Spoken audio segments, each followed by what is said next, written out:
Oh, right, ladies and gentlemen.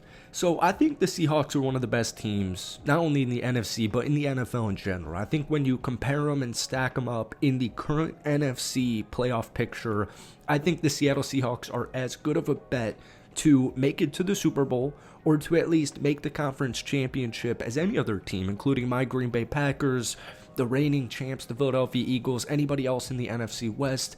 I think Sam Darnold and the Seahawks team can stack up against everybody.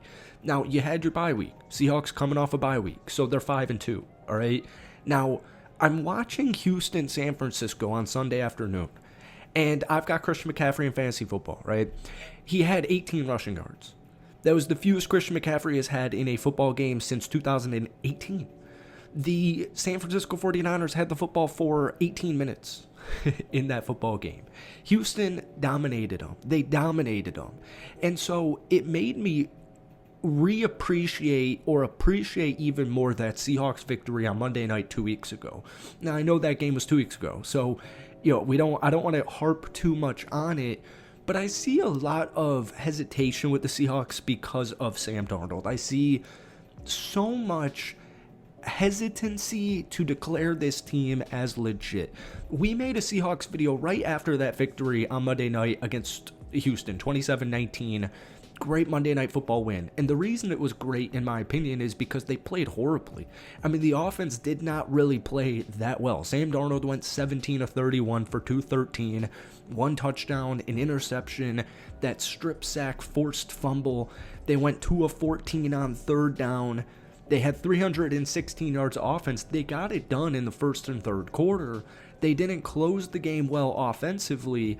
It was just not that good of an offensive performance as far as consistency goes. They could have blown out Houston. But Houston's defense is ranked number 1 in defensive scoring for a very good reason. They're giving up like 14.6 points per game. I mean, Houston's defense, it's just insane.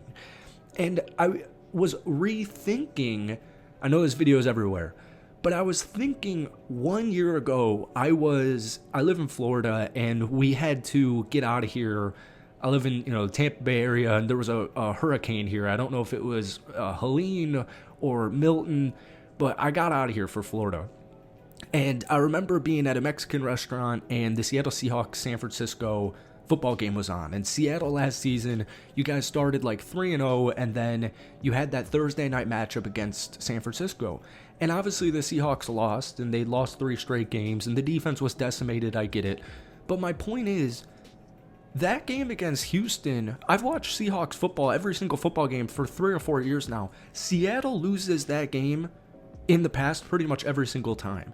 And when you have 4 turnovers in a game, and your quarterback throws for 213, you don't run the ball all too well, you're going up against the best defense, and you come away with the victory, it feels like, to me, a different Seahawks team. It feels like a more well-rounded, complete, higher ceiling, lower floor, or higher floor, whatever I'm looking for, more complete team.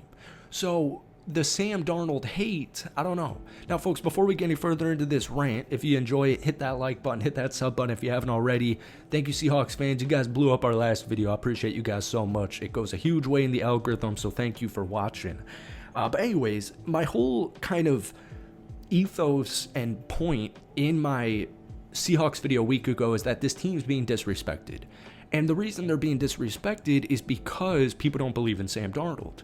Now, I think what the argument we were making is, I was watching, a media guy on TV, and he had the Seahawks outside of his top 10 because he just knows they're too sloppy of a football team. Sam Darnold makes too many mistakes. He throws too many interceptions. You just can't trust them. You can't put your faith into the offense. And so I came onto the air, and I was rebuttaling it because I think the Sam Darnold turnovers are a little bit overdone. So we make a ton of Vikings videos over on this channel, and Darnold got a lot of flack for the end of last season, and it's a big reason why a lot of Vikings fans at that time wanted to move past him, and it's why you even had some Seahawks fans, and you had most of the NFL media world hated the Sam Darnold to Seattle move because they're like, I don't think he's got it. So I was reading a article, I forget which publication it was, but it was from Lee Vowell, and he was talking about the Sam Darnold issues and his late game mistakes. And, week 1 against San Francisco, he had that fumble from Abraham Lucas. They lose the football game. Week 5, quarter 4 against Tampa, Darnold almost throws it, or he does throw an interception, but it was kind of a janky interception. Tampa ends up winning the football game. There was obviously that strip sack fumble against Houston. And so he was making this point saying, Darnold's got a reputation for being good until his team needs him the most. Now, when I look at Minnesota's end of last year, and we talked so much about this in the offseason, I sound like a broken record at this point. Sam Darnold, here's a fun fact, all right? Because the Vikings went 14-3 and made it to the wild card round and played the Los Angeles Rams, who, were the second best team in the NFC, as it ended up being. Darnold got sacked 9 times. 9 freaking times to the Los Angeles Rams. So what people don't know about that Darnold Vikings team last year, their offensive line was horrid. I mean, it was decimated. Their star left tackle, Christian Darrisaw, went injured halfway through the season. He was done for the year. The interior offensive line was a complete, utter, absolute mess, and it's why you saw them go out for Ryan Kelly. They picked up, Donovan Jackson in the draft. They picked up Will Fries. They completely overhauled their interior offensive line because it was horrible. So Darnold this season has been sacked only 9 times. All right, that's kind of like the whole irony to this, in my opinion, is Darnold got sacked 9 times in a wild card playoff game, and he's only been sacked 9 times through 7 games this season. That's good for second in the NFL, if you're wondering, and if you're also wondering, he got sacked pretty much 50 total times in the regular season for Minnesota last year. So I think, people hated his Detroit game. Look, there are very few quarterbacks where if the game script, if you're down 14-0 after the first quarter, if you're down 10-0 and the game script changes and your quarterback needs to throw the ball 35, 40, 50 times, there's going to be mistakes.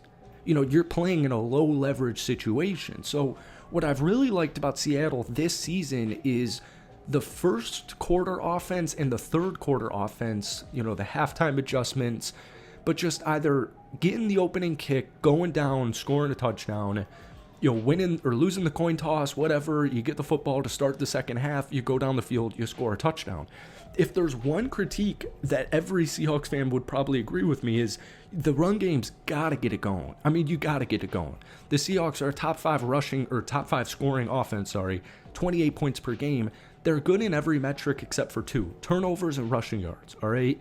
The rushing is good for 21st in the NFL. Zach Charbonnet, I don't know what the heck is going on. He kind of got it going a little bit against Houston where he had 2 touchdowns to average 4.1 yard per carry.